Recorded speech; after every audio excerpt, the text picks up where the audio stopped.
Hi all, iPlus training സൊല്യൂഷൻസിൻ്റെ പുതിയൊരു ക്ലാസ്സിലേക്ക് സ്വാഗതം. അപ്പോൾ ഇന്ന് നമ്മൾ സ്റ്റാർട്ട് ചെയ്യാനായിട്ട് പോകുന്ന ചാപ്റ്റർ നാച്ചുറൽ പ്രോഡക്ട്സ് എന്ന് പറയുന്ന യൂണിറ്റ് ആണ്.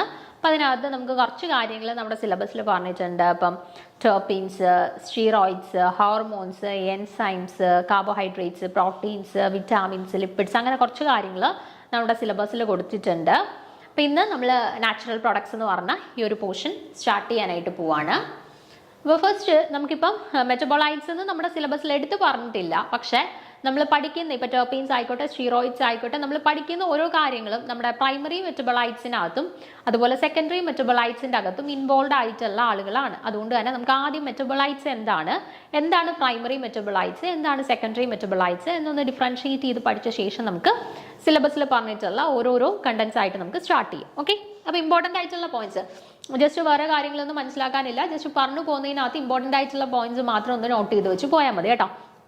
അപ്പം ജസ്റ്റ് ഷോർട്ട് നോട്ട് പോലെ ഫുൾ നോട്ട്സ് അങ്ങ് എഴുതാണ്ട് നമുക്ക് ആവശ്യമായിട്ടുള്ള പോയിന്റ്സ് മാത്രം ജസ്റ്റ് ഒന്ന് നോട്ട് ഡൗൺ ചെയ്ത് പോയാൽ മതി. ഓക്കെ, അപ്പോൾ നമുക്ക് സ്റ്റാർട്ട് ചെയ്യാം. എന്താണ് മെറ്റബോളൈറ്റ്സ് എന്ന് നോക്കിക്കേ. Metabolites are intermediate products of cellular metabolism catalysed by various enzymes that naturally occur within the cells. അപ്പോൾ മെറ്റബോളൈറ്റ്സ് എന്ന് പറഞ്ഞാൽ എന്താണ്? They are the intermediate products ആണ് അല്ലേ. ഇന്റർമീഡിയറ്റ് പ്രോഡക്ട്സ് ആണ് മെറ്റബോളൈറ്റ്സ്. എങ്ങനെ ഫോം ചെയ്യുന്ന intermediate products? Of the cellular metabolism. നമ്മുടെ ബോഡിയിൽ നടക്കുന്ന സെല്ലുലാർ മെറ്റബോളിസംസിന്റെ ഫലമായിട്ട് ഫോം ചെയ്യുന്ന ഇന്റർമീഡിയറ്റ് പ്രോഡക്ട്സുകളെയാണ് നമ്മൾ മെറ്റബോളൈറ്റ്സ് എന്ന് പറയുന്നത്. ഈ സെല്ലുലാർ മെറ്റബോളിസംസ് അല്ലെങ്കിൽ സെല്ലുലാർ റിയാക്ഷൻസ് എല്ലാം ജനറലി എൻസൈം കാറ്റലൈസ്ഡ് ആയിട്ടുള്ള റിയാക്ഷൻസ് ആയിരിക്കും. അപ്പം നാച്ചുറൽ ഒക്വറൻസ് ഉള്ള പദാർത്ഥങ്ങളായിരിക്കും. അപ്പം അങ്ങനെ ആ ഒരു റിയാക്ഷൻസ് മെറ്റബോളിക് ആക്ടിവിറ്റീസ് വഴി ഫോം ചെയ്യുന്ന ഇന്റർമീഡിയറ്റ് പ്രൊഡക്ട്സുകളെയാണ് നമ്മൾ മെറ്റബോളൈറ്റ്സ് എന്ന് പറയുക കേട്ടോ. മെറ്റബോളൈറ്റ്സ് എന്ന് പറയാം. അപ്പം metabolites are of 2 types. 2 types of metabolites ഉണ്ട്. പ്രൈമറി മെറ്റബോളൈറ്റ്സ് ഉണ്ട്, സെക്കൻഡറി മെറ്റബോളൈറ്റ്സ് ഉണ്ട്. Okay, primary metabolites are involve directly in the growth and reproduction. നമ്മുടെ ഇപ്പം ലിവിങ് ഓർഗാനിസംസിൻ്റെ ഗ്രോത്തിനെ അതുപോലെ റീപ്രൊഡക്ഷനെയൊക്കെ ഡയറക്ട്ലി ഹെൽപ്പ് ചെയ്യുന്ന മെറ്റബോളൈറ്റ്സ് ആണ് പ്രൈമറി മെറ്റബോളൈറ്റ്സ്. ഓക്കെ, അപ്പോൾ പ്രൈമറി മെറ്റബോളൈറ്റ്സിന് ഇപ്പം ലിവിങ് ഓർഗാനിസംസിൻ്റെ ഗ്രോത്തിലായിക്കോട്ടെ അല്ലെന്നുണ്ടെങ്കിൽ അവരുടെ റീപ്രൊഡക്ഷൻ ആയിക്കോട്ടെ അതിലെല്ലാം ഡയറക്റ്റ് ഇൻവോൾവ്മെൻ്റ് ഉള്ള ആളുകളാണ് പ്രൈമറി മെറ്റബോളൈറ്റ്സ് എന്ന് പറയാം. The secondary metabolites have no direct role in growth and they are usually produced as the end product of primary metabolite pathways. അപ്പം സെക്കൻഡറി മെറ്റബോളൈറ്റ്സ് എന്ന് പറയുന്നത് നമ്മുടെ ഗ്രോത്തിനോ അല്ലെന്നുണ്ടെങ്കിൽ നമ്മുടെ ഡെവലപ്മെൻറ്റിനോ അല്ലെന്നുണ്ടെങ്കിൽ റീപ്രൊഡക്ഷൻ പ്രോസസ്സിനോ ഇതിനൊന്നും ഡയറക്റ്റ്ലി ഇൻവോൾവ് ചെയ്യാത്ത ആളുകളാണ് സെക്കൻഡറി മെറ്റബോളൈറ്റ്സ് എന്ന് പറയുന്നത് കേട്ടോ. അപ്പോൾ അവരുടെ ഡയറക്റ്റ് ഇൻവോൾവ്മെൻറ്റ് ഈ പറയുന്ന ഗ്രോത്തിലോ റീപ്രൊഡക്ഷനിലോ ഒന്നും തന്നെയില്ല. ഓക്കെ, പിന്നെ ഈ സെക്കൻഡറി മെറ്റബോളൈറ്റ്സ് എങ്ങനെയാണ് ഫോം ചെയ്യുന്നത്?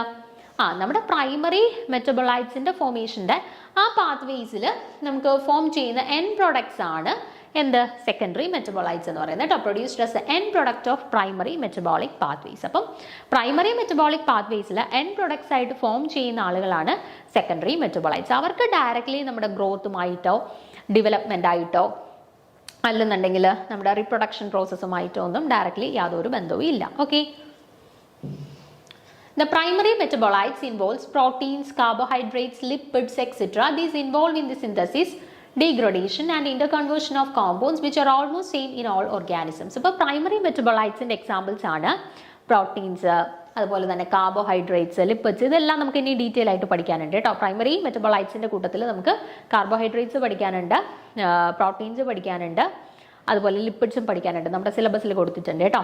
അപ്പോൾ അവർ 3 പേരും പ്രൈമറി മെറ്റബോളൈറ്റ്സിൻ്റെ കാറ്റഗറിയിലാണ് ഉൾപ്പെട്ടിട്ടുള്ളത് എന്നുള്ളതൊന്ന് ഓർത്ത് വെച്ചേക്കുക കേട്ടോ. അപ്പോൾ പ്രൈമറി മെറ്റബോളൈറ്റ്സ് ആയിട്ടുള്ള പ്രോട്ടീൻസ്, കാർബോഹൈഡ്രേറ്റ്സ്, ലിപ്പിഡ്സ് ഇവരെയൊക്കെ നമ്മൾ നോക്കുകയാണെന്നുണ്ടെങ്കിൽ ഇവർ നമ്മുടെ ബോഡിയിൽ these are involved in the synthesis, degradation and interconversions of compounds which are almost same in all organisms. നമ്മുടെ ഗ്രോത്തിനെ അല്ലെങ്കിൽ നമ്മുടെ ബോഡിയുടെ ഡെവലപ്മെൻറ്റിനെയൊക്കെ ഹെൽപ്പ് ചെയ്യുന്ന പല പ്രോസസ്സുകളെയും കുറച്ചുകൂടി ഒന്ന് ഇമ്പ്രൂവ് ചെയ്ത് കൊണ്ടുപോകാനായിട്ട് ഹെൽപ്പ് ചെയ്യുന്നു, അല്ലെങ്കിൽ അത് പ്രോപ്പറായിട്ട് കൊണ്ടുപോകാനായിട്ട്, അല്ലെങ്കിൽ നമ്മുടെ ഗ്രോത്തിലും നമ്മുടെ ഡെവലപ്മെൻറ്റിലും നമ്മുടെ റീപ്രൊഡക്ഷൻ പ്രോസസ്സിലും ഒക്കെ ഡയറക്റ്റ് ഇൻവോൾവ്മെൻറ്റ് വരുന്ന ആളുകളാണ് പ്രോട്ടീൻസ് ആയിക്കോട്ടെ, കാർബോഹൈഡ്രേറ്റ്സ് ആയിക്കോട്ടെ, ലിപ്പിഡ്സ് ആയിക്കോട്ടെ, ഈ പറഞ്ഞതെല്ലാം. Okay, The secondary metabolites may be defined as those natural products, usually of plant origin, which do not function in the primary metabolic activities that support the growth, development and reproduction of the organism in which they occur. അപ്പം secondary metabolites എന്ന് പറയുന്നത് നമ്മൾ generally ഇപ്പം പറയുകയാണെന്നുണ്ടെങ്കിൽ defined as those natural products usually of plant origin. Okay, usually plant origin ആയിട്ടുള്ള കുറച്ച് natural products ആണ് secondary metabolites എന്ന് നമ്മൾ കരുതിയിട്ടുള്ളത്. അതുപോലെ തന്നെ അവർ ഇപ്പോൾ ഡയറക്റ്റ് ആയിട്ട് നമ്മുടെ ഗ്രോത്തിനെയോ ഡെവലപ്മെന്റിനെയോ റീപ്രൊഡക്ഷൻ ആക്ടിവിറ്റിയോ ഒന്നും തന്നെ ഡയറക്ട്ലി ഇൻഫ്ലുവൻസ് ചെയ്യുന്നുമില്ല. അങ്ങനെയുള്ള ആളുകളാണ് സെക്കൻഡറി മെറ്റബോളൈറ്റ്സ് എന്ന് പറയുന്നത് കേട്ടോ. അപ്പോൾ some of the important components under secondary metabolites are carotenoids, flavonoids, vitamins, terpenes, alkaloids. ഈ പറയുന്നതെല്ലാം തന്നെ സെക്കൻഡറി മെറ്റബോളൈറ്റ്സ് ആണ് കേട്ടോ. terpenes ഉണ്ട്, വിറ്റാമിൻസ് ഉണ്ട്, ആൽക്കലോയിഡ്സ് ഉണ്ട്, ഫ്ലാവനോയിഡ്സ് ഉണ്ട്, കെരാറ്റിനോയിഡ്സ് ഉണ്ട്. ഇതിനെല്ലാം നമ്മുടെ ഗ്രോത്തിലോ ഡെവലപ്മെന്റിലോ ഒന്നും ഒരു ഡയറക്റ്റ് ഇൻവോൾവ്മെന്റ് വരുന്നില്ല. അതുകൊണ്ട് തന്നെ ഇവരെല്ലാവരും സെക്കൻഡറി മെറ്റബോളൈറ്റ്സ് ആയിട്ടാണ്, അല്ലെങ്കിൽ നമ്മുടെ പ്രൈമറി മെറ്റബോളിക് പാത്വേയുടെ എൻ പ്രൊഡക്ട്സ് ആയിട്ട് സിന്തസൈസ് ചെയ്യുന്ന കുറച്ച് കമ്പോണൻസ് ആണ്. അതുകൊണ്ട് തന്നെ നമ്മളിവരെ സെക്കൻഡറി മെറ്റബോളൈറ്റ്സ് എന്നാണ് കൺസിഡർ ചെയ്തിട്ടുള്ളത്. Okay, even though the secondary metabolites have no direct role in primary metabolisms, indirectly they are necessary for the survival of the organisms. അപ്പം നമ്മൾ പറഞ്ഞു, ഇപ്പോൾ സെക്കൻഡറി മെറ്റബോളൈറ്റ്സിനെ നമ്മൾ കൺസിഡർ ചെയ്യുകയാണെന്നുണ്ടെങ്കിൽ നമ്മുടെ ഇപ്പോൾ ഗ്രോത്തിനോ ഡെവലപ്മെൻറ്റിനോ ഒന്നും ഇവർക്ക് വലിയ റോൾ ഇല്ല എന്ന് നമ്മൾ പറഞ്ഞു അല്ലേ. അപ്പോൾ പ്രൈമറി മെറ്റബോളിക് ആക്ടിവിറ്റീസിലൊന്നും തന്നെ സെക്കൻഡറി മെറ്റബോളൈറ്റ്സിന് വലിയ രീതിയിലുള്ള റോൾസ് ഒന്നും ഇല്ല. പ്രധാനപ്പെട്ട റോൾസ് വഹിക്കുന്നതെല്ലാം പ്രൈമറി മെറ്റബോളൈറ്റ്സ് ആണ്, അതായത് കാർബോഹൈഡ്രേറ്റ്സ്, പ്രോട്ടീൻസ്, അവരാണ് പ്രധാനപ്പെട്ട റോളുകളെല്ലാം വഹിക്കുന്നത്. അപ്പോൾ പ്രത്യേകിച്ച് സെക്കൻഡറി മെറ്റബോളൈറ്റ്സിന് നമ്മുടെ പ്രൈമറി മെറ്റബോളിക് പാത്വേയിൽ വലിയ രീതിയിലുള്ള ഒരു പ്രധാനപ്പെട്ട പങ്കൊന്നും തന്നെ ഇല്ല. പക്ഷേ നമ്മുടെ ഒരു ലിവിങ് ഓർഗാനിസംസിന്റെ കൃത്യമായിട്ടുള്ള പ്രോപ്പറായിട്ടുള്ള ഒരു എക്സിസ്റ്റൻസിന് വേണ്ടിയിട്ട് എന്ത് വളരെ അത്യാവശ്യമാണ്? സെക്കൻഡറി മെറ്റബോളൈറ്റ്സ് വളരെ അത്യാവശ്യമാണ് കേട്ടോ. Indirectly they are necessary for the survival of the organism. ഓർഗാനിസംസിന്റെ സർവൈവലിന് വേണ്ടി പക്ഷേ എന്ത് വളരെ ഇമ്പോർട്ടൻ്റ് ആണ്? സെക്കൻഡറി മെറ്റബോളൈറ്റ്സിന്റെ പ്രസൻസ് വളരെ ഇമ്പോർട്ടൻ്റ് ആണ്. But generally the role of secondary metabolites comes in the defensive mechanism in the plants. They destroy the attacking microbes, viruses and competing plants. അപ്പോൾ പ്ലാന്റ്സിന്റെ കേസിൽ നോക്കുകയാണെന്നുണ്ടെങ്കിൽ സെക്കൻഡറി മെറ്റബോളൈറ്റ്സിന്റെ ഒരു പ്രധാനപ്പെട്ട ആക്ടിവിറ്റി എന്ന് പറയുന്നത് ഡിഫൻസീവ് മെക്കാനിസം ആണ്. ഇപ്പോൾ പ്ലാന്റ്സിനെ ആണെന്നുണ്ടെങ്കിൽ പ്ലാന്റ്സിനെ അറ്റാക്ക് ചെയ്യാനായിട്ട് പല രീതിയിലുള്ള ബാക്ടീരിയാസ് വരും, വൈറസ് വരും, ചിലപ്പം മറ്റു ചില കോമ്പീറ്റിംഗ് പ്ലാന്റ്സുകൾ കാണും. അപ്പോൾ അതിനെതിരെ എല്ലാം ഒരു ഡിഫൻസീവ് മെക്കാനിസം പ്രൊവൈഡ് ചെയ്യുക എന്നുള്ള ഒരു ഡ്യൂട്ടിയാണ് ആര് ചെയ്യുന്നത്? നമ്മുടെ സെക്കൻഡറി മെറ്റബോളൈറ്റ്സ് ചെയ്യുന്നത്. ഓക്കെ, അപ്പോൾ many of the secondary metabolites are highly toxic and they are stored in special glands of the plants. അപ്പം ചില സെക്കൻഡറി മെറ്റബോളൈറ്റ്സ് എന്ന് പറയുന്നത് നമുക്ക് ഭയങ്കര ടോക്സിക് ആയിട്ടുള്ള മെറ്റബോളൈറ്റ്സ് ഉണ്ട്. അതുകൊണ്ട് തന്നെ അങ്ങനെയുള്ള സെക്കൻഡറി മെറ്റബോളൈറ്റ്സിനെയൊക്കെ സെപ്പറേറ്റ് ചെയ്തിട്ട്, ഇങ്ങനെ ടോക്സിക് ആയിട്ടുള്ള സെക്കൻഡറി മെറ്റബോളൈറ്റ്സിനെല്ലാം സെപ്പറേറ്റ് ഗ്ലാൻഡ്സിലായിട്ടായിരിക്കും സ്റ്റോർ ചെയ്ത് വെച്ചേക്കുക. ഓക്കെ, അപ്പോൾ അത്രയാണ് മെറ്റബോളിസം എന്താണ്, അല്ലെങ്കിൽ മെറ്റബോളൈറ്റ്സ് എന്താണ്, പ്രൈമറി ആൻഡ് സെക്കൻഡറി മെറ്റബോളൈറ്റ്സ് എന്താണ്, എക്സാമ്പിൾസ് എന്തൊക്കെയാണ് കേട്ടോ. ഇപ്പോൾ ലിപ്പിഡ്സ് എന്ന് കേട്ട് കഴിഞ്ഞാൽ അറിയണം എന്താ ലിപ്പിഡ്സ് എന്ന് പറയുന്നത് പ്രൈമറി മെറ്റബോളൈറ്റ്സ് ആണ്. ടോപ്പീൻസ് എന്ന് കേട്ട് കഴിഞ്ഞാൽ അറിയണം ടോപ്പീൻസ് സെക്കൻഡറി മെറ്റബോളൈറ്റ്സ് ആണ്. ഓക്കെ, വിറ്റാമിൻസ് എന്ന് കേട്ട് കഴിഞ്ഞാൽ അറിയണം വിറ്റാമിൻസ് സെക്കൻഡറി മെറ്റബോളൈറ്റ്സ് ആണ്. കാർബോഹൈഡ്രേറ്റ്സ് എന്ന് കേട്ടാൽ അറിയണം കാർബോഹൈഡ്രേറ്റ്സ് പ്രൈമറി മെറ്റബോളൈറ്റ്സ് ആണ് കേട്ടോ. അപ്പോൾ എക്സാമ്പിൾസ് കൃത്യമായിട്ട് നോക്കി വെച്ചേക്കണം. ഇനി നമ്മുടെ സിലബസിൽ ഫസ്റ്റ് കൊടുത്തിട്ടുള്ള നാച്ചുറൽ പ്രൊഡക്റ്റ് ആണ് എന്ത്? ടെർപീൻസ് അല്ലെങ്കിൽ ടെർപിനോയിഡ്സ് എന്ന് പറയുന്നത് കേട്ടോ. ടെർപീൻസ് അല്ലെങ്കിൽ ടെർപിനോയിഡ്സ് എന്ന് പറയുന്നത്. അപ്പം നമ്മൾ പഠിച്ച പ്രൈമറി മെറ്റബോളൈറ്റ്സിലാണോ സെക്കൻഡറി മെറ്റബോളൈറ്റ്സിനകത്താണോ ഈ ടെർപീൻസ് അല്ലെങ്കിൽ ടെർപിനോയിഡ്സ് ഇൻക്ലൂഡഡ് ആയിട്ടുള്ളത്? സെക്കൻഡറി മെറ്റബോളൈറ്റ്സിനകത്താണ് അല്ലേ. അപ്പം നമ്മുടെ പ്രൈമറി മെറ്റബോളിക് പാത്വേസിന്റെ എൻ പ്രൊഡക്റ്റ് ആയിട്ട് ഫോം ചെയ്യുന്ന ഒരു സെക്കൻഡറി മെറ്റബോളൈറ്റ് ആണ് ടെർപീൻസ് അല്ലെങ്കിൽ ടെർപിനോയിഡ്സ് എന്ന് പറയുന്നത്. ഓക്കെ, അപ്പോൾ terpenoids are a group of compounds the majority of which occurs in plants. അപ്പോൾ ടെർപിനോയിഡ്സ് കൂടുതലായിട്ട് മെജോറിറ്റി എവിടെയാണ് കണ്ടുവരുന്നത്? പ്ലാന്റ്സിലാണ് മെജോറിറ്റി ഓഫ് ടെർപീൻസും കണ്ടുവരുന്നത്, അല്ലെങ്കിൽ ടെർപിനോയിഡ്സും മെജോറിറ്റി ഓഫ് ദി ടെർപിനോയിഡ്സും കണ്ടുവരുന്നത് പ്ലാന്റ്സിലാണ് കേട്ടോ. A few terpenoid have been obtain from other sources. അപ്പോൾ വളരെ ചുരുക്കം ടെർപീൻസിനെ മാത്രമേ ഉള്ളൂ നമുക്ക് മറ്റ് സോഴ്സസിൽ നിന്നും കിട്ടിയിട്ടുള്ളത് കേട്ടോ. അപ്പോൾ കൂടുതൽ ടെർപീൻസിൻ്റെ സോഴ്സും പ്ലാന്റ്സ് തന്നെയാണ്. പ്ലാന്റ് സോഴ്സിൽ നിന്നാണ് നമുക്ക് കൂടുതൽ ടെർപീൻസിനെ കിട്ടിയിട്ടുള്ളത്. വളരെ കുറച്ച് ടെർപീൻസിനെ മാത്രമേ ഉള്ളൂ നമുക്ക് മറ്റ് സോഴ്സസിൽ നിന്ന് നമ്മൾ കളക്ട് ചെയ്തെടുത്തിട്ടുള്ളതായിട്ടുള്ളത്. ഓക്കെ, അപ്പോൾ terpenoids are volatile substance which gives plants and flowers its fragrance. അപ്പം ഈ ടെർപിനോയിഡ്സ് എന്ന് പറയുന്നത് എങ്ങനെയുള്ള സബ്സ്റ്റൻസ് ആണ്? വോളറ്റൈൽ ആയിട്ടുള്ള സബ്സ്റ്റൻസ് ആണ് അല്ലേ. ഇവാപറേറ്റ് ചെയ്യാം അല്ലേ. വോളറ്റൈൽ ആയിട്ടുള്ള സബ്സ്റ്റൻസ് ആണ്. നമ്മുടെ പ്ലാന്റ്സിൽ ഫ്ലവേഴ്സിനായിക്കോട്ടെ അല്ലെങ്കിൽ പ്ലാന്റ്സിനൊക്കെ ഒരു ഫ്രാഗ്രൻസ് പ്രൊവൈഡ് ചെയ്യാനായിട്ട് ഹെൽപ്പ് ചെയ്യുന്ന ആളുകളാണ് എന്ത്, ടെർപ്പിനോയിഡ്സ് എന്ന് പറയുന്നത് കേട്ടോ. അപ്പോൾ ടെർപ്പിനോയിഡ്സിൻ്റെ ഡ്യൂട്ടി എന്താണ്, നമ്മുടെ പ്ലാന്റ്സിന് അതുപോലെ പ്ലാന്റ്സിലെ ഫ്ലവേഴ്സിനൊക്കെ ഒരു ഫ്രാഗ്രൻസ് പ്രൊവൈഡ് ചെയ്യുന്ന ആളുകളാണ് ടെർപ്പിനോയിഡ്സ് എന്ന് പറയുന്ന വോളറ്റൈൽ നേച്ചർ ഉള്ളവരാണ്. Okay, the simpler terpenoids are the chief components of essential oils. Okay, ഇനി ടെർപ്പിനോയിഡ്സിൽ തന്നെ സിംപ്ലർ ആയിട്ടുള്ള ടെർപ്പിനോയിഡ്സ് ഉണ്ട്, കോംപ്ലക്സ് ആയിട്ടുള്ള ടെർപ്പിനോയിഡ്സ് ഉണ്ട്, നമ്മൾ ഡീറ്റെയിൽ ആയിട്ട് പറയും. ഓക്കെ, അപ്പോൾ സിമ്പിൾ ടെർപ്പിനോയിഡ്സ് എന്ന് പറയുന്നത് പ്രധാനമായിട്ടും നമ്മുടെ എസെൻഷ്യൽ ഓയിൽസ് ഒക്കെ ഉണ്ടല്ലോ, എസെൻഷ്യൽ ഓയിൽസിനകത്തൊക്കെയുള്ള ഒരു പ്രധാനപ്പെട്ട കമ്പോണൻ്റ് ആണ് സിമ്പിൾ ടെർപ്പിനോയിഡ്സ് ഒക്കെ കേട്ടോ. നമ്മുടെ ഒട്ടുമിക്ക എസെൻഷ്യൽ ഓയിൽസ് നമ്മൾ കൺസിഡർ ചെയ്താലും അതിനകത്തെല്ലാം ഒരു മേജർ കമ്പോണൻ്റ് ആയിട്ട് നമ്മുടെ സിമ്പിൾ ടെർപ്പീൻസ് അല്ലെങ്കിൽ സിമ്പിൾ ടെർപ്പിനോയിഡ്സ് ഇൻവോൾവ് ആയിട്ടുണ്ടായിരിക്കും. Di and tri terpenoids which are not stream volatile and are obtained from plant and tree gums.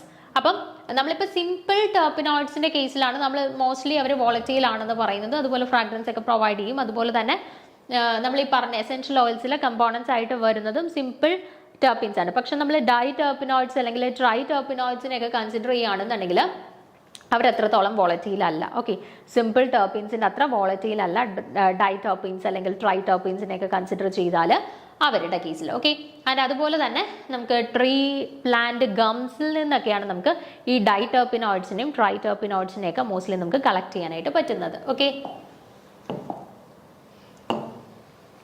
the tetraterpenoids form a group of compounds called carotenoids. നമ്മൾ കെരാട്ടിനോയിഡ്സ് നമ്മളിപ്പോൾ ഇവിടെ തന്നെ secondary മെറ്റബോളൈറ്റ്സിൻ്റെ എക്സാമ്പിളായിട്ട് പറഞ്ഞിട്ടുണ്ടായിരുന്നു കെരാട്ടിനോയിഡ്സ്. ഈ കെരാട്ടിനോയിഡ്സ് എന്ന് പറഞ്ഞാൽ നമ്മുടെ ടെട്രാ ടെർപ്പിനോയിഡ്സിൻ്റെ എക്സാമ്പിളാണ്. അതൊന്ന് നോട്ട് ചെയ്ത് വെച്ചോക്കണേ. നമുക്ക് ചിലപ്പോൾ ചോദിക്കും which of the following is an example for A tetra terpenoid എന്ന് പറഞ്ഞിട്ട് ചോദിക്കാം കേട്ടോ. കെരാട്ടിനോയിഡ്സ് എന്ന് പറയുന്നത് ടെട്രാ ടെർപ്പിനോയിഡ്സിൻ്റെ എക്സാമ്പിൾ ആണ്, കാറ്റഗറിയിൽ വരുന്നതാണ്. ഇനി rubber is an important polyterpenoid. Okay, ഇനി പോളി ടെർപ്പിനോയിഡ്സ്, ഇനി എന്താണ് ഈ ടെട്രാ ടെർപ്പിനോയിഡ്, എന്താണ് ട്രൈ ടെർപ്പിനോയിഡ്, എന്താണ് പോളി ടെർപ്പിനോയിഡ് എന്നുള്ളതൊക്കെ നമ്മൾ അടുത്ത സ്ലൈഡിൽ വരുവേ. അപ്പം നമ്മൾ ഡീറ്റെയിൽ ആയിട്ട് പറയുന്നുണ്ട് എങ്ങനെയാണ് ഒരു സ്പീഷീസിനെ നമ്മൾ മോണോടെർപ്പിനോയിഡ് ആണോ, ഡൈ ടെർപ്പിനോയിഡ് ആണോ, പോളിടെർപ്പിനോയിഡ് ആണോ എന്നൊക്കെ എങ്ങനെ മനസ്സിലാക്കാം എന്നുള്ളതൊക്കെ നമ്മൾ അവിടെ ഡീറ്റെയിൽ ആയിട്ട് പറയുന്നുണ്ട്. ഇവിടെ നിങ്ങൾ ജസ്റ്റ് ഒരു ഇൻട്രൊഡക്ഷൻ പോലെ എക്സാമ്പിൾസ് ഒന്ന് നോക്കി വെച്ചിരുന്നാൽ മതി കേട്ടോ. റബ്ബർ എന്ന് പറയുന്നത് നമ്മുടെ പോളിടെർപ്പിനോയിഡ്സിൻ്റെ എക്സാമ്പിൾ ആണ്. അപ്പോൾ കെരോട്ടിനോയിഡ്സ് എന്ന് പറയുന്നത് ടെട്രാ ടെർപ്പിനോയിഡിൻ്റെ എക്സാമ്പിൾ ആണ്. റബ്ബർ എന്ന് പറയുന്നത് പോളിടെർപ്പിനോയിഡിൻ്റെ എക്സാമ്പിൾ ആണ് കേട്ടോ. അപ്പോൾ most natural terpenes have the molecular formula C5H8N times. Important ആണ്. ഇപ്പം നാച്ചുറൽ ടെർപ്പീൻസ് ഒക്കെ പൊതുവേ നമ്മൾ നോക്കുകയാണെന്നുണ്ടെങ്കിൽ അവരുടെ മോളിക്കുലർ ഫോർമുല വരുന്നത് C5H8N ടൈംസ് ആണ്. ഇപ്പം നാച്ചുറൽ പ്രൊഡക്ട്സുമായിട്ട് റിലേറ്റ് ചെയ്തിട്ടുള്ള പല എക്സാംസും നിങ്ങൾക്ക് നോക്കിക്കഴിഞ്ഞാൽ ടെർപ്പീൻസുമായിട്ട് റിലേറ്റ് ചെയ്തിട്ടുള്ള ക്വസ്റ്റ്യൻസ് മിക്കവാറും ക്വസ്റ്റ്യൻ പേപ്പേഴ്സിൽ കണ്ടുവരാറുണ്ട് കേട്ടോ. ഇപ്പോൾ ടെർപ്പീൻസ് വളരെ ഇമ്പോർട്ടൻ്റ് ആണ്. നമ്മൾ ഇതിനകത്താണ് ഐസോപ്രീൻ റൂളൊക്കെ പഠിക്കുന്നത്. അത് വളരെ ഇമ്പോർട്ടൻ്റ് ആണ്. നമുക്ക് സാധാരണ ഇപ്പോൾ പഴയ ക്വസ്റ്റ്യൻ പേപ്പേഴ്സ് നോക്കിക്കഴിഞ്ഞാൽ നിങ്ങൾക്ക് കാണാൻ പറ്റും ടെർപ്പീൻസുമായിട്ട് റിലേറ്റ് ചെയ്തിട്ട് ചോദ്യങ്ങൾ വന്നിട്ടുള്ളതാണ് കേട്ടോ. അപ്പോൾ അത്രത്തോളം ഇമ്പോർട്ടൻസ് കൊടുത്തിട്ട് തന്നെ പറയുന്ന ഓരോ പോയിന്റ്സും ഇമ്പോർട്ടൻ്റ് ആയിട്ടുള്ള പോയിന്റ്സ് നോട്ട് ചെയ്തിട്ട് തന്നെ ടെർപ്പീൻസിനെ കുറിച്ചിട്ട് പഠിക്കാനായിട്ട് ശ്രദ്ധിക്കണം കേട്ടോ. അപ്പോൾ ടെർപ്പീൻസിൻ്റെ കേസിൽ അവരുടെ മോളിക്കുലർ ഫോർമുല എന്ന് പറയുന്നത് C5H8N ടൈംസ് എന്നാണ് കേട്ടോ. C5H8N ടൈംസ് ആണ് മോളിക്കുലർ ഫോർമുല വരുന്നത്. The thermal decomposition of almost all the terpenoids gives isoprene as one of the products, and this leads to the suggestion that the skeletal structure of all naturally occurring terpenoids are built of isoprene units, and this is isoprene rule. അപ്പോൾ ടെർപ്പീൻസുമായിട്ട് relate ചെയ്തിട്ട് നമ്മൾ പഠിച്ചിരിക്കേണ്ട ഒരു rule അല്ലെങ്കിൽ important ആയിട്ടുള്ള ഒരു റൂളാണ് isoprene rule. എന്താണ് isoprene റൂളിൽ പറയുന്നത് നോക്കിക്കേ. The thermal decomposition of almost all the terpenoids gives isoprene as one of the products. നമ്മൾ ഓൾമോസ്റ്റ് എല്ലാ ടെർപ്പിനോയിഡ്സിനെ നമ്മൾ തേർമൽ ഡീകമ്പോസിഷൻ നടത്തുകയാണെന്നുണ്ടെങ്കിൽ നമുക്ക് ഫൈനൽ പ്രൊഡക്റ്റ് ആയിട്ട് കിട്ടുന്നത് ഐസോപ്രീൻ യൂണിറ്റുകളാണ്. ഓക്കെ, ഓൾമോസ്റ്റ് ഏത് ടെർപ്പിനോയിഡ്സ് ആയിക്കോട്ടെ അവരുടെ എല്ലാം തേർമൽ ഡീകമ്പോസിഷൻ നടത്തുമ്പോൾ നമുക്ക് കിട്ടുന്ന ഫൈനൽ പ്രൊഡക്റ്റ് എന്ന് പറയുന്നത് ഐസോപ്രീൻ യൂണിറ്റുകളാണ്. And it leads to the suggestion that the skeleton structure of all naturally occurring terpenoids can be build of isoprene units. അങ്ങനെയാണ് എന്നുണ്ടെങ്കിൽ നമുക്ക് അവിടുന്ന് എന്ത് കൺക്ലൂഡ് ചെയ്യാനായിട്ട് പറ്റും? ഇപ്പോൾ ഏതൊരു ടെർപ്പീൻസിനെ നമ്മൾ തേർമൽ ഡീകമ്പോസിഷൻ നടത്തിയപ്പോഴത്തേന് ഫൈനൽ പ്രൊഡക്റ്റ് ആയിട്ട് ഐസോപ്രീൻ കിട്ടി എന്നുണ്ടെങ്കിൽ നമുക്ക് പറയാം എന്താ, ഏത് ടെർപ്പീൻസിൻ്റെയും ബിൽഡിംഗ് ബ്ലോക്ക് എന്ന് പറയുന്നത് എന്തായിരിക്കണം? ഐസോപ്രീൻസ് ആയിരിക്കണം. അല്ലെങ്കിൽ large number of isoprene units combine ചെയ്തിട്ടായിരിക്കണം ടെർപ്പീൻസ് ഫോം ചെയ്തിട്ടുണ്ടാവുക. അതാണ് ഐസോപ്രീൻ റൂൾ കേട്ടോ. അപ്പോൾ ടെർപ്പീൻസിനകത്ത് പ്രസൻ്റ് ആയിട്ടുള്ള ബേസിക് സ്ട്രക്ചറൽ യൂണിറ്റ് എന്ന് പറയുന്നത് എന്താണ്? ഐസോപ്രീൻ ആണ് കേട്ടോ. ഐസോപ്രീൻ യൂണിറ്റ്സ് കമ്പൈൻ ചെയ്തിട്ടാണ് different types of terpenes form ചെയ്തിട്ടുള്ളത്. അപ്പോൾ ഐസോപ്രീൻ യൂണിറ്റ്സിലുള്ള എണ്ണത്തിലുള്ള വ്യത്യാസം വെച്ചിട്ടാണ് നമുക്ക് different categories of terpenes form ചെയ്തിട്ടുള്ളത്. Okay, Ingold pointed out that the isoprene unit in natural terpenoids were joined head to tail, and this divisibility into isoprene units and their head to tail union is referred as isoprene special isoprene rule. ഇനി നമ്മുടെ ഇൻഗോൾഡ് എന്ന് പറയുന്ന scientist ചൂണ്ടിക്കാട്ടിയിട്ടുള്ള ഒരു കാര്യമാണ് the isoprene units in natural terpenoids were joined head to tail. അപ്പം നമ്മുടെ ഈ ഒരു ടെർപനോയിഡ്സിനകത്ത് പറഞ്ഞു large number of isoprene units combine ചെയ്തിട്ടാണ് നമ്മുടെ ഈ ഒരു ടെർപീൻസ് ഫോം ചെയ്തിട്ടുള്ളതെന്ന് പറഞ്ഞു അല്ലേ. അപ്പോൾ ഈ ടെർപീൻസിനകത്ത് ഈ ഐസോപ്രീൻ യൂണിറ്റ്സുകളെ പരസ്പരം ഹെഡ് ടു ടെയിൽ ഫോമാറ്റിലാണ് ജോയിൻ ചെയ്ത് പോയിട്ടുള്ളത്. ഓക്കെ, ഹെഡ് ടു ടെയിൽ ഫോമാറ്റിൽ. അപ്പോൾ ആ ഒരു കാര്യം കൂടി ഇൻക്ലൂഡ് ചെയ്തിട്ട് നമ്മുടെ ഇൻഗോൾഡ് എന്ന് പറഞ്ഞ സയൻറ്റിസ്റ്റ് നമ്മുടെ റൂള് കുറച്ചും കൂടി ഒന്ന് മോഡിഫൈ ചെയ്തു. അതിനെയാണ് സ്പെഷ്യൽ ഐസോപ്രീൻ റൂൾ എന്ന് പറയുന്നത് കേട്ടോ. സ്പെഷ്യൽ ഐസോപ്രീൻ റൂൾ എങ്ങനെയാണ് ഐസോപ്രീൻ യൂണിറ്റ്സിനെ നമ്മുടെ ടെർപീൻസിനകത്ത് ജോയിൻ ചെയ്തിട്ടുള്ളത് എന്നും കൂടി ഇൻക്ലൂഡ് ചെയ്തു. ഹെഡ് ടു ടെയിൽ ഫാഷനിലാണ്. അതാണ് സ്പെഷ്യൽ ഐസോപ്രീൻ റൂൾ എന്ന് പറയുന്നത് കേട്ടോ. അപ്പം എന്താണ് ടെർപീൻസ് എന്നുള്ളതിനെ കുറിച്ചിട്ട് ഒരു ഐഡിയ കിട്ടിയല്ലോ. ടെർപീൻസ് എന്ന് പറയുന്നത് നമുക്ക് പ്രധാനമായിട്ട് പ്ലാന്റ് സോഴ്സിൽ നിന്നാണ് കിട്ടുന്നത്. സിംപ്ലർ ആയിട്ടുള്ള ടെർപീൻസ് പൊതുവേ വോളറ്റൈൽ നേച്ചറാണ്. സോ അതുകൊണ്ട് തന്നെ നമുക്ക് ഫ്രാഗ്രൻസ് ഒക്കെ ഫ്ലവേഴ്സിനും പ്ലാന്റ്സിനൊക്കെ ഫ്രാഗ്രൻസ് പ്രൊവൈഡ് ചെയ്യും. അതുപോലെ തന്നെ സിംപ്ലർ ടെർപീൻസ് നമ്മുടെ എസെൻഷ്യൽ ഓയിൽസിനകത്തുമുള്ള ഒരു ഇമ്പോർട്ടൻ്റ് ആയിട്ടുള്ള കമ്പോണൻ്റ് ആണ്. പക്ഷേ ഹയർ ടെർപീൻസിനെ നോക്കിക്കഴിഞ്ഞാൽ അവർക്ക് അത്രത്തോളം വോളറ്റബിലിറ്റി ഒന്നും ഇല്ല. നമ്മുടെ സിംപ്ലർ ടെർപീൻസിൻ്റെ അത്ര വോളറ്റൈൽ നേച്ചർ ഒന്നും കാണിക്കുന്നില്ല. പിന്നെ അതിനുശേഷം നമ്മൾ പറഞ്ഞു എക്സാമ്പിൾസ് പറഞ്ഞു. ടെട്രാ ടെർപിനോയിഡിൻ്റെ എക്സാമ്പിളാണ് കാരോട്ടിനോയിഡ്സ് എന്ന് പറഞ്ഞു. അതുപോലെ പോളി ടെർപിനോയിഡ്സിൻ്റെ എക്സാമ്പിളാണ് റബ്ബർ എന്ന് പറഞ്ഞു. പിന്നെ ടെർപീൻസിൻ്റെ ജനറൽ ആയിട്ടുള്ള മോളിക്കുലർ ഫോമുല പറഞ്ഞു. എന്താണ്? C5H8N ടൈംസ് ആണ് ജനറലി ടെർപീൻസിൻ്റെ മോളിക്കുലർ ഫോമുലാസ് വരുന്നതെന്നുള്ളത് പറഞ്ഞു. ദെൻ അതിനുശേഷം ഐസോപ്രീൻ റൂൾ. ഐസോപ്രീൻ റൂളിനകത്ത് എന്താ പറയുന്നത്? ഓരോ ടെർപീൻ യൂണിറ്റ്സിനകത്തും ഏതാണ് സബ് യൂണിറ്റ് ആയിട്ട് വരുന്നത്? ഐസോപ്രീൻസ് ആണ് അല്ലേ. ഐസോപ്രീൻസ് ആണ് ബിൽഡിംഗ് ബ്ലോക്സ് ഓഫ് എ ടെർപീൻ എന്ന് പറയുന്നത്. അതാണ് നമ്മുടെ ഐസോപ്രീൻ റൂൾ എന്ന് പറയുന്നത്. അതിനുശേഷം ഇൻഗോൾഡ് അതിനകത്ത് ഒരു കാര്യം കൂടി ഇൻക്ലൂഡ് ചെയ്തു. ഹെഡ് ടു ടെയിൽ ഫാഷനിലാണ് നമ്മുടെ ഐസോപ്രീൻ യൂണിറ്റ്സുകളെ പരസ്പരം ജോയിൻ ചെയ്തിട്ടുള്ളതെന്ന് പറഞ്ഞു. അപ്പോൾ അതിനെയാണ് സ്പെഷ്യൽ ഐസോപ്രീൻ റൂൾ എന്ന് പറയുന്നത്. ഇനി നമുക്ക് ഇമ്പോർട്ടൻ്റ് ആയിട്ട് ക്വസ്റ്റ്യൻസ് സാധാരണ ചോദിച്ചു വരാറുള്ള ഒരു ഏരിയയിലോട്ട് പോവാം. Classification of terpenoids. ടെർപിനോയിഡ്സിൻ്റെ ക്ലാസിഫിക്കേഷൻ എങ്ങനെയൊക്കെ നമുക്ക് ടെർപിനോയിഡ്സിനെ ക്ലാസിഫൈ ചെയ്യാം എന്നുള്ളത് നോക്കാം. അപ്പോൾ most naturally occurring terpenoid hydrocarbon have the general formula C5H8N times അല്ലേ. നമ്മൾ പറഞ്ഞു ടെർപിനോയിഡ്സിൻ്റെ ജനറൽ ഫോമുല വരുന്നത് C5H8N ടൈംസ് എന്നാണ് ജനറൽ ഫോമുല വരുന്നത് അല്ലേ. They can be classified on the basis of the value of N or the number of carbon atoms present in the structure. അപ്പോൾ ഇവിടെ ഈ C5H8N എന്ന് പറയുമ്പം C5H8 ആവാം, 2 ആവുമ്പം C5H8 ആവാം.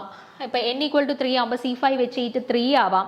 അങ്ങനെ ഡിഫറെൻറ്റ് ടൈപ്സ് ഓഫ് ടെർപിനോയിഡ്സ് നമുക്ക് സിന്തസൈസ് ചെയ്യാം അല്ലേ. അപ്പോൾ ഈ എന്നിൻ്റെ വാല്യൂ മാറുന്നതിനനുസരിച്ചിട്ട് നമ്മുടെ സിസ്റ്റത്തിനകത്തുള്ള കാർബൺ ആറ്റംസിൻ്റെ എണ്ണത്തിലും വ്യത്യാസം വരും അല്ലേ. ഇപ്പോൾ ഇവിടെ നോക്കിക്കേ, എന്നിൻ്റെ വാല്യൂ 1 വരുന്ന സമയത്ത് ഇവിടെ 5 × 1 5 കാർബൺ ആറ്റംസ് ആണ്. എന്നിൻ്റെ വാല്യൂ 2 വരുന്ന സമയത്ത് നമ്പർ ഓഫ് കാർബൺ ആറ്റംസ് 10 ആവും അല്ലേ. അപ്പോൾ ഈ എന്നിൻ്റെ വാല്യൂ മാറുന്നതിനനുസരിച്ചിട്ട് number of carbon atoms in terpenoid change വരും. അതിനനുസരിച്ചിട്ടാണ് നമ്മൾ ടെർപീൻസിനെ ഡിഫറെൻറ്റ് കാറ്റഗറീസ് ആയിട്ട് ഡിവൈഡ് ചെയ്തിട്ടുള്ളത്. നിങ്ങൾ നോക്കിക്കേ, ഹെമി ടെർപിനോയിഡ്സ് ഉണ്ട്, മോണോ ടെർപിനോയിഡ്സ് ഉണ്ട്, സെസ്ക്യൂ ടെർപിനോയിഡ്സ് ഉണ്ട്, ഡൈ ടെർപിനോയിഡ്സ് ഉണ്ട്, സെസ്റ്റോ ടെർപിനോയിഡ്സ് ഉണ്ട്, ട്രൈ ടെർപിനോയിഡ്സ് ഉണ്ട്, ടെട്രാ ടെർപിനോയിഡ്സ് ഉണ്ട്, പോളി ടെർപിനോയിഡ്സ് ഉണ്ട്. ഇങ്ങനെ 8 ആയിട്ട് നമ്മൾ ക്ലാസിഫൈ ചെയ്തിട്ടുണ്ട്. എന്തൊക്കെയാണ്?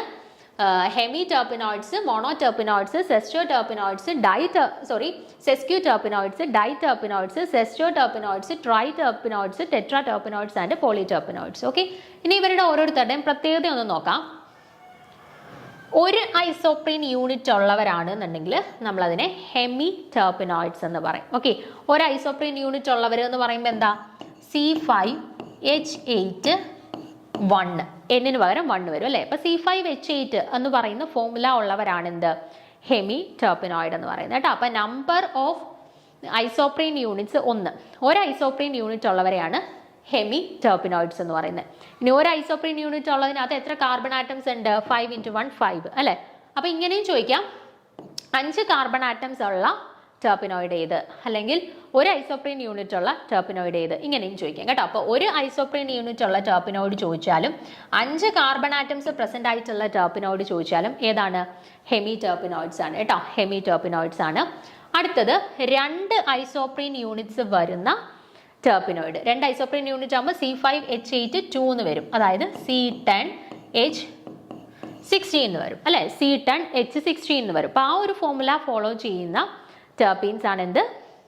Mono terpenoids. നമുക്ക് യൂഷ്വലി തിരിച്ചു പോകും, നമ്മൾ 2 ഐസോപ്രീൻ യൂണിറ്റ് എന്ന് കേൾക്കുമ്പോൾ നമ്മൾ വിചാരിക്കും ഡൈ ടെർപ്പിനോയിഡ് ആയിരിക്കും. ഒരു ഐസോപ്രീൻ യൂണിറ്റ് എന്ന് കേൾക്കുമ്പോൾ നമ്മൾ വിചാരിക്കും മോണോ അല്ലേ, അപ്പോൾ മോണോ ടെർപ്പിനോയിഡ് ആയിരിക്കും. അങ്ങനെയാണ് നമ്മൾ യൂഷ്വലി ചിന്തിക്കുക. പക്ഷെ അല്ല, നമുക്ക് തെറ്റിപ്പോവാൻ സാധ്യതയുള്ളതാണ്. അതുകൊണ്ട് തന്നെ സ്ഥിരമായിട്ട് ക്വസ്റ്റ്യൻസ് വരുന്ന ഒരു ഏരിയയാണ് കേട്ടോ. ഇപ്പം 1 ഐസോപ്രീൻ യൂണിറ്റ് ഉള്ള ടെർപ്പിനോയിഡിനെ എന്ത് പറയും? ഓപ്ഷനകത്ത് മോണോ ടെർപ്പിനോയിഡ് എന്ന് എന്തായാലും കാണും. നമ്മൾ എന്ത് എഴുതി വെക്കും? മോണോ ടെർപ്പിനോയിഡ് എന്ന് എഴുതി വെക്കും. ഓക്കെ, അല്ലെങ്കിൽ 2 ഐസോപ്രീൻ യൂണിറ്റ് ഉള്ള ടെർപ്പിനോയിഡ്സിനെ എന്ത് പറയും? ഓപ്ഷനകത്ത് മോണോ കാണും, ഡൈ കാണും, ട്രൈ കാണും, പോളി കാണും. നമ്മൾ എന്ത് എഴുതി വെക്കും? നമ്മൾ എഴുതി വെക്കും ഡൈ ടെർപ്പിനോയിഡ് എന്ന്. ഓക്കെ, അപ്പം അത് കൃത്യമായിട്ട് തിരിച്ചറിയണം കേട്ടോ. അപ്പോൾ 2 ഐസോപ്രീൻ യൂണിറ്റ് ഉണ്ട് എങ്കിൽ അവിടെ ടോട്ടലി 10 കാർബൺ ആറ്റംസ് കാണും. അപ്പോൾ 2 ഐസോപ്രീൻ യൂണിറ്റ് ഉള്ളത് അല്ലെന്നുണ്ടെങ്കിൽ 10 കാർബൺ ആറ്റംസ് ഉള്ള ടെർപ്പിനോയിഡ് എന്താണ് എന്ന് ചോദിച്ചാൽ എന്താണ്? മോണോ ടെർപ്പിനോയിഡ്സ് ആണ്. ഓക്കെ, മോണോ ടെർപ്പിനോയിഡ്സ് ആണ്. ഇനി അടുത്തത് 3 ഐസോപ്രീൻ യൂണിറ്റ്സ് ഉള്ള ടെർപ്പിനോയിഡ്. 3 ഐസോപ്രീൻ യൂണിറ്റ് ഉള്ള ടെർപ്പിനോയിഡ് ആകുമ്പോൾ എന്ത് വരും? C15H24 എന്ന് വരും അല്ലേ, C15H24 എന്ന് വരും. അപ്പം നോക്കിക്കേ, 15 കാർബൺ ആറ്റംസ്. അപ്പം 3 ഐസോപ്രീൻ യൂണിറ്റ് അല്ലെന്നുണ്ടെങ്കിൽ 15 കാർബൺ ആറ്റംസ് വരുന്ന ടെർപ്പിനോയിഡ് ഏതാണ് എന്ന് ചോദിച്ചാൽ ഏതാണ്? Sesqui terpenoid. Okay, sesqui terpenoid. Okay, അപ്പം 3 ഐസോപ്രീൻ യൂണിറ്റ്സ് ഉള്ളത് അല്ലെന്നുണ്ടെങ്കിൽ 15 കാർബൺ ആറ്റംസ് പ്രസന്റ് ആയിട്ടുള്ള ടെർപ്പിനോയിഡ് ഏതാണ് എന്ന് ചോദിച്ചാൽ ഏതാണ്? സെസ്ക്യൂ ടെർപ്പിനോയിഡ് ആണ് കേട്ടോ, സെസ്ക്യൂ ടെർപ്പിനോയിഡ് ആണ്. അടുത്തത് 4 ഐസോപ്രീൻ യൂണിറ്റ്. 4 ഐസോപ്രീൻ യൂണിറ്റ് ആകുമ്പോൾ 4 വരുമ്പോൾ എന്ത് വരും? C20H32 എന്ന് വരും അല്ലേ, C20H32. അപ്പം 4 ഐസോപ്രീൻ യൂണിറ്റ് അല്ലെന്നുണ്ടെങ്കിൽ 20 കാർബൺ ആറ്റംസ് പ്രസന്റ് ആയിട്ടുള്ള ടെർപ്പിനോയിഡ് ചോദിച്ചു കഴിഞ്ഞാൽ ഏതാണ്? ഡൈ ടെർപ്പിനോയിഡ് ആണ് കേട്ടോ, ഡൈ ടെർപ്പിനോയിഡ്. ഇങ്ങനെ ഓർത്താൽ മതി, 2 എണ്ണം വരുമ്പോൾ 2 ഐസോപ്രീൻ യൂണിറ്റ് വരുമ്പോൾ 2ന്റെ ഹാഫ് മോണോ അല്ലേ, അപ്പം മോണോ ടെർപ്പിനോയിഡ്. 4 ഐസോപ്രീൻ യൂണിറ്റ് വരുമ്പോൾ 4ന്റെ ഹാഫ് എന്താണ്? 2, ഡൈ. അപ്പം ഡൈ ടെർപ്പിനോയിഡ് എന്നാണ് പേര് വരുന്നത്. അങ്ങനെ അങ്ങ് ഓർത്ത് വെച്ചിരുന്നാൽ മതി കേട്ടോ. അതുപോലെ ഇപ്പോൾ 6 വരുമ്പോൾ 6ന്റെ പകുതി എന്ന് പറയുന്നത് എത്രയാണ്? 3 ആണ്. 3 എന്ന് പറഞ്ഞാൽ ട്രൈ അല്ലേ, അപ്പം 6 വരുമ്പോഴാണ് ട്രൈ ടെർപ്പിനോയിഡ്. അങ്ങനെ കണക്ട് ചെയ്തിട്ട് വല്ല ഓർത്തിരുന്നാൽ മതി. അപ്പം ഇനി 5 ഐസോപ്രീൻ യൂണിറ്റ്സ് വരുന്ന സമയത്ത് കാർബൺ ആറ്റംസ് എത്രയാണ്? 5 × 5 25 അല്ലേ. അപ്പം 5 ഐസോപ്രീൻ യൂണിറ്റ് അല്ലെന്നുണ്ടെങ്കിൽ 25 കാർബൺ ആറ്റംസ് വരുന്ന ആളെയാണ് എന്തെന്ന് പറയുന്നത്? സെസ്റ്റോ ടെർപ്പിനോയിഡ്സ് എന്ന് പറയുന്നത് കേട്ടോ, സെസ്റ്റോ ടെർപ്പിനോയിഡ്സ് എന്ന് പറയുക കേട്ടോ. അപ്പം 5 ഐസോപ്രീൻ യൂണിറ്റ്സ് അല്ലെന്നുണ്ടെങ്കിൽ 25 കാർബൺ ആറ്റംസ് വരുന്ന ടെർപ്പിനോയിഡ്സ് ആണ് സെസ്റ്റോ ടെർപ്പിനോയിഡ്സ് എന്ന് പറയുക. ഓക്കെ, ഇനി അടുത്ത കാറ്റഗറിയാണ് 6 ഐസോപ്രീൻ യൂണിറ്റ്സ് അല്ലെന്നുണ്ടെങ്കിൽ 6 5 are 30 കാർബൺ ആറ്റംസ്. ഓക്കെ, അപ്പം ഞാൻ പറഞ്ഞു 6 ഐസോപ്രീൻ യൂണിറ്റ്സ് ആകുമ്പോൾ 6ന്റെ ഹാഫ് 3 എന്ന് പറഞ്ഞാൽ ട്രൈ. അപ്പോൾ അവരുടെ പേരെന്താ? ട്രൈ ടെർപ്പിനോയിഡ് ആണ് കേട്ടോ, ട്രൈ ടെർപ്പിനോയിഡ്സ് എന്നാണ് പറയുന്നത്. 6 ഐസോപ്രീൻ യൂണിറ്റ് അല്ലെന്നുണ്ടെങ്കിൽ 30 നമ്മുടെ കാർബൺ ആറ്റംസ് പ്രസന്റ് ആയിട്ടുള്ള ടെർപ്പിനോയിഡ്സിനെയാണ് നമ്മൾ ട്രൈ ടെർപ്പിനോയിഡ് എന്ന് പറയുക. അടുത്തത് 8 carbon atoms. Okay, 8 isoprene units അല്ലെന്നുണ്ടെങ്കിൽ 8 5 are 40, 40 കാർബൺ ആറ്റംസ്. അപ്പോൾ 8ന്റെ പകുതി എത്ര? 4. 4 എന്ന് പറഞ്ഞാൽ ടെട്ര അല്ലേ, അപ്പം ടെട്ര ടെർപ്പിനോയിഡ്. അങ്ങനെ കണക്ട് ചെയ്ത് ഓർത്ത് വെച്ചാൽ മതി കേട്ടോ. അപ്പോൾ 8 ഐസോപ്രീൻ യൂണിറ്റ്സ് വരുവാണ് അല്ലെന്നുണ്ടെങ്കിൽ 8 5 are 40 കാർബൺ ആറ്റംസ് വരുവാണെന്നുണ്ടെങ്കിൽ അതിനെ നമ്മൾ ടെട്ര ടെർപ്പിനോയിഡ്സ് എന്ന് പറയും.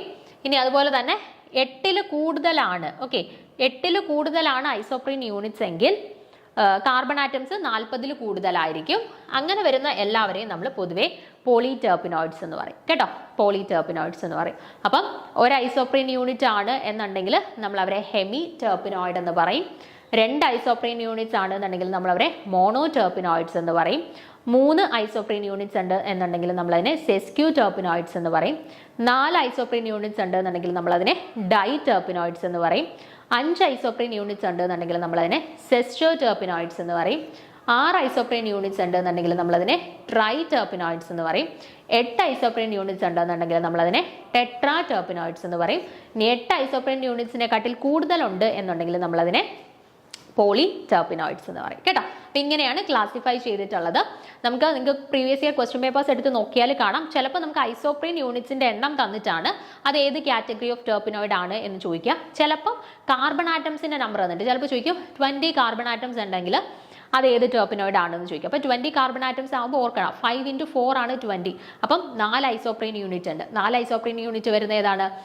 ഡൈ ടെർപ്പിനോയിഡ് ആണ്. ഓക്കെ, അപ്പോൾ ആ രീതിയിൽ ചിന്തിച്ചിട്ട് വേണം ആൻസർ ചെയ്യാനായിട്ട് കേട്ടോ. വളരെ ഇമ്പോർട്ടൻ്റ് ആയിട്ടുള്ള ഒരു ടേബിൾ ആണ്. ടെർപ്പിനോയിഡ്സുമായിട്ട് റിലേറ്റ് ചെയ്ത് സ്ഥിരമായിട്ട് ക്വസ്റ്റ്യൻസ് വരുന്ന ഒരു ഏരിയയുമാണ് കേട്ടോ. അപ്പോൾ അത് കൃത്യമായിട്ട് പഠിച്ചു വെച്ചേക്കാം. അപ്പം ഇവിടെ ഞാൻ എക്സാമ്പിൾസും കൂടെ ഇൻക്ലൂഡ് ചെയ്തിട്ടുണ്ട്.